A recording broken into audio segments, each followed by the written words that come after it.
Hello again. Okay. Where we left off last time with the CAD stuff, we had made an arm for for our robot that we could, that we could actually glue onto to the servo motor and give us a leg. There's a couple other things I wanted to talk about a little bit, and let me go down here. This is the program that we had before. Let me turn the frame back on. Now, what's that going to give us? That gives us that. Let me turn off the leg.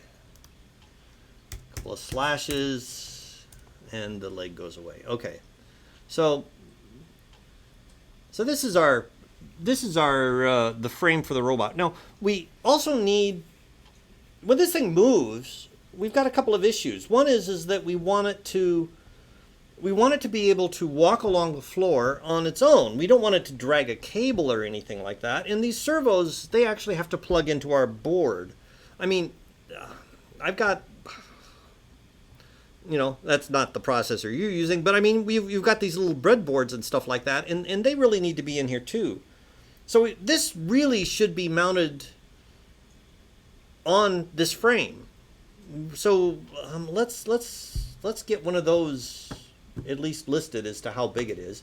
Let me just throw it into the frame itself. And, this thing is really close to just a cube shape by itself. Let me get out my micrometer here. And it may not even be long enough here. I might have to get out something slightly larger. Okay. So, dot cam.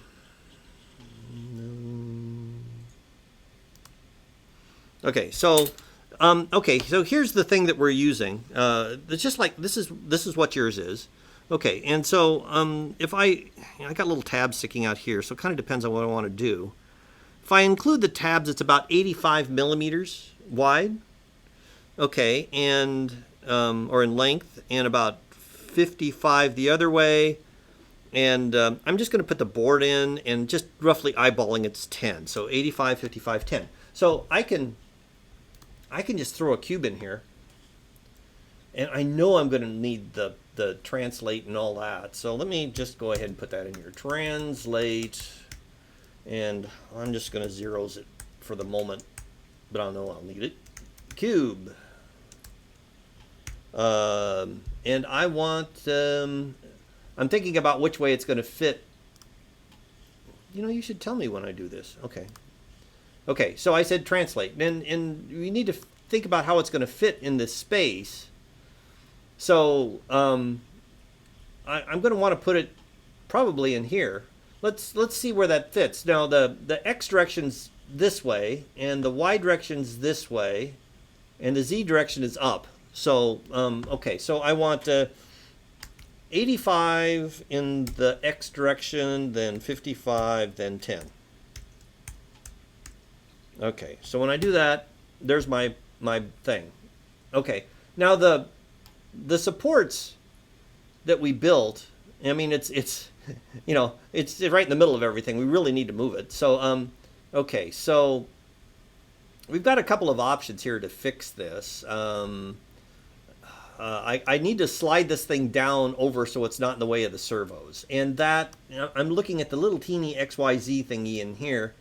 And the Y direction looks good. So let me just move this a little bit and see where it goes. Okay, we want to move a lot farther than that, but that's the right direction. Let's try 50. That's, it totally obscures the board. Let's bring it up because it's going to sit on top of the frame, and that's the Z direction. And we know that our cubes this is 5 millimeters tall by looking at the code up here. So we know that that's already 5, so we want to go up at least 5. So let's go up 5.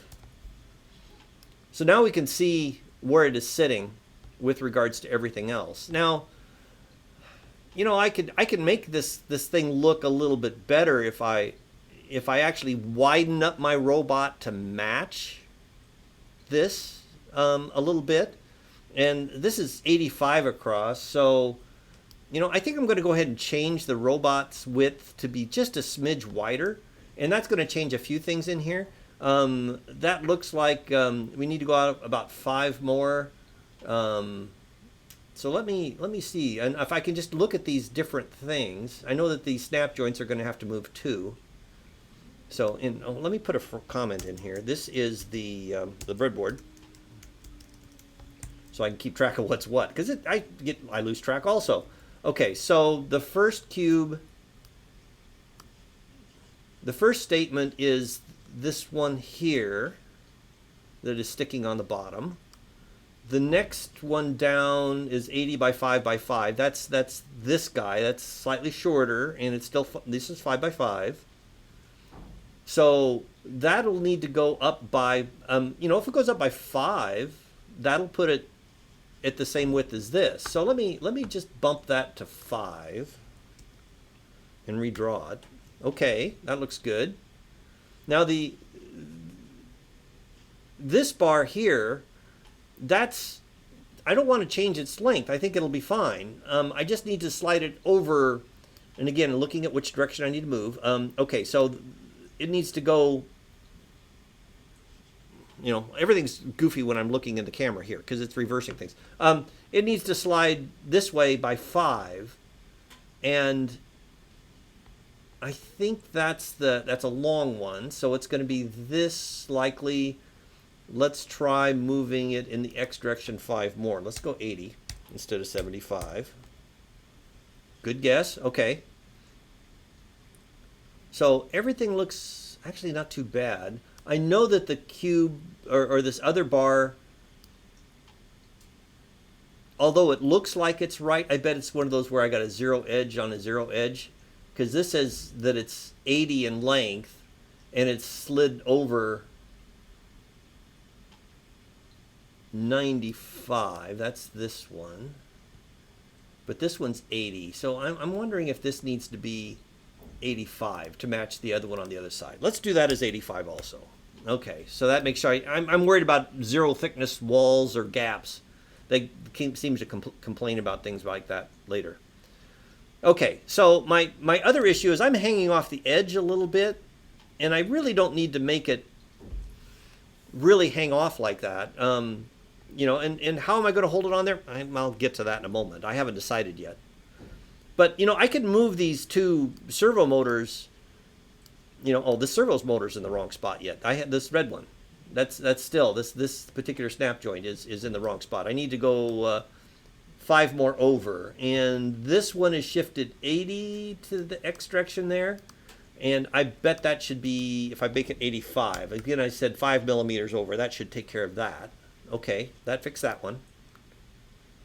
So that looks good for that. Now, I'm also shifting these 30 millimeters on both of these. In the Y direction, that one's 30 and this one's 30. And this is the dimension here. I think I want to slide those back closer to the origin. So I have more room to slide the board back a little bit without it getting in the way. So let me just move it, because I can do that. I mean, there's no cost in doing this. Let me just bring it back to 10. I'm going to move it 20 millimeters. That's too far. Let me go back to just 10 back.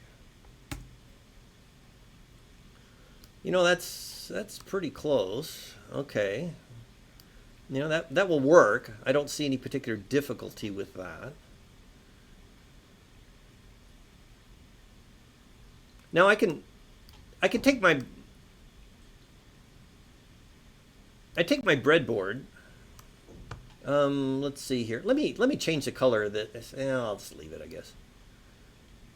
I need to move my breadboard a little farther up. I don't really want it hanging over the edge. So let me just slide it almost up to where it touches the servos. And that's the Y direction. We're moving at 50. That's too far. So let's go back 40 to 45. More. 40. 35. Too far.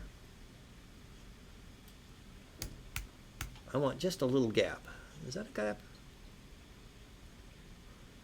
I've got a little bit of a gap there. Okay, so that's sitting almost touching, which is fine. And then let me zoom back out. And I've got space here now. So what I can do is I can add a couple of pegs here to keep the board from sliding off. We may just use rubber bands to hold it down, but I can certainly make a peg here to keep it from going anywhere. I wonder if...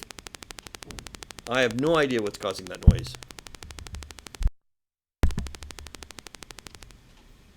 Ah, that comes from the cell phone. Interesting. Okay.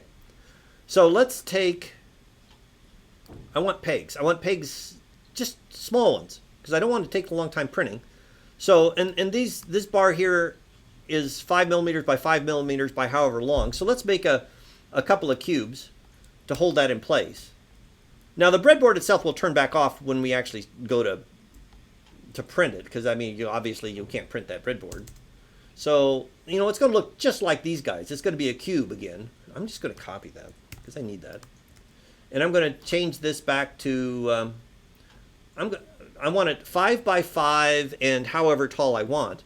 Now, this is 5 tall. I want it to stick up above this. This is 10 thickness, so I'm going to make it stick up all the way through. Let's make it 20 tall. So this is going to be 20 tall. And I want it 5 by 5. So there's 5, there's 5.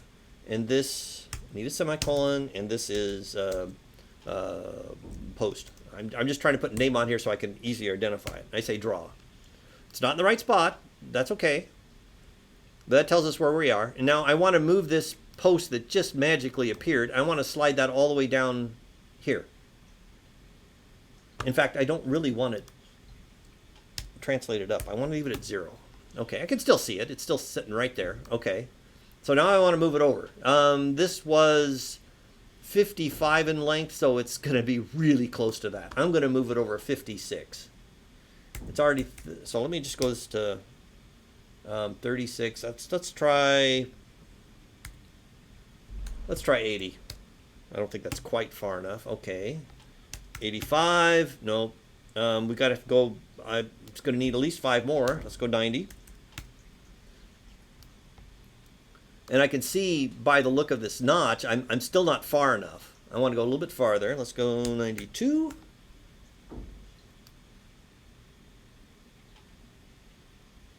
You know, that'll do it.